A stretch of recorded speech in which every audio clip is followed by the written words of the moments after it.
Maligayang pagbabalik mga kasolid, Casimiro, tinuldo ka na ang napapabalitang laban kay TJ Doheny de Filipino Plus Nonito Donaire, di nirespeto ng mga Hapon.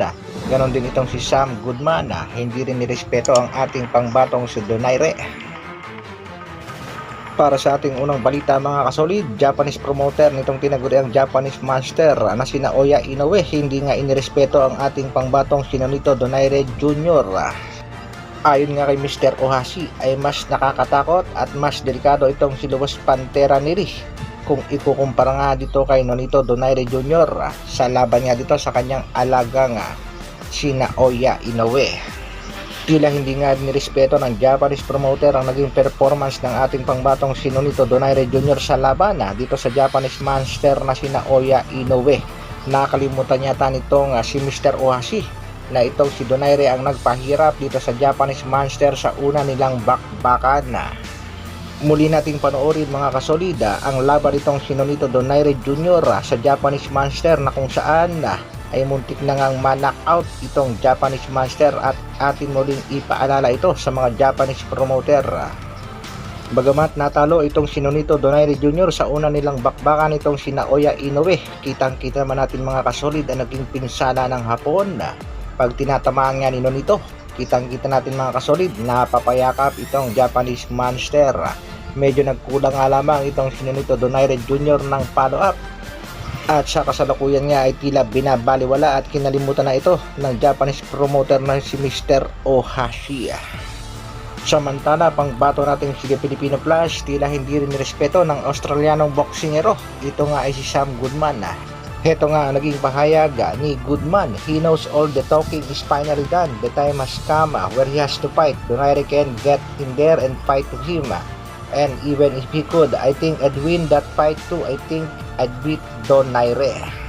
Tahasan niyang sinabi nitong si Sam Goodman na kung sakaling makakaharap niya ang ating pangbatong si Filipino Plus Nonito Donaire ay kaya niya rin itong talunin. Yan nga ay patungkol sa kumakalat na balita nga posible daw talunin itong si Sam Goodman ang ating kababayan. Kaya nag-react naman itong si Sam Goodman dahil sa mga nagsasabing tinuruan daw ni Nonito Donaire Jr. itong si Clive at posible nga daw ma-upset at matalo itong undefeated boxer na si Sam Goodman. Bukas nga lamang ay magaganap na ang bakbakan sa pagitan ng undefeated boxer na si Sam Goodman kontra sa ating kababayang si Mark Clive. At tingnan din natin mga kasolid kung ano magiging katugunan ng ating pambatong si Nonito Donaire Jr. sa mga sinabi nitong si Sam Goodman na kaya niyang talunin ang ating pangbato.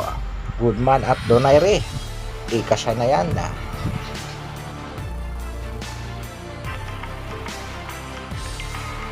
Sa kabilang balita naman mga kasolid, bakbakan sa pagitan ni Casimiro at TJ Doheny. Tinuldo ka na nga yan ng coach ng ating pangbatong si Alas na si Coach Jason Casimiro.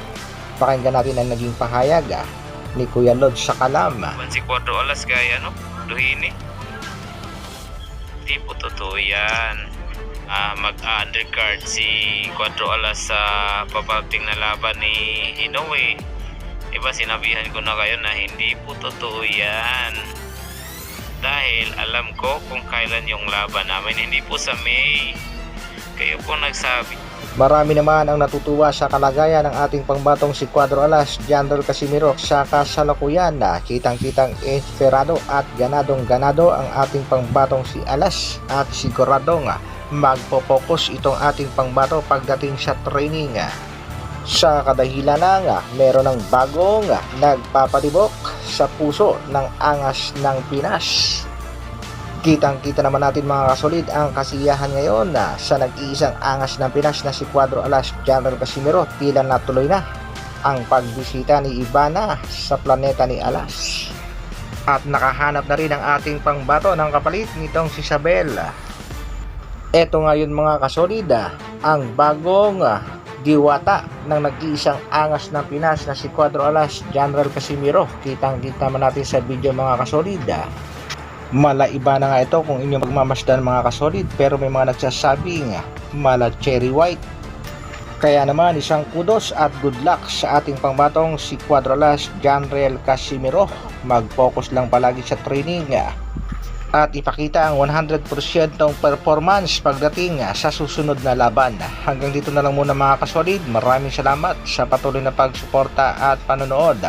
Isang like naman dyan, at sa mga bagong mapapadaan sa ating munting channel, pasubscribe na rin. Mabuhay, Dr. Alvin Vlogs. Brrrr.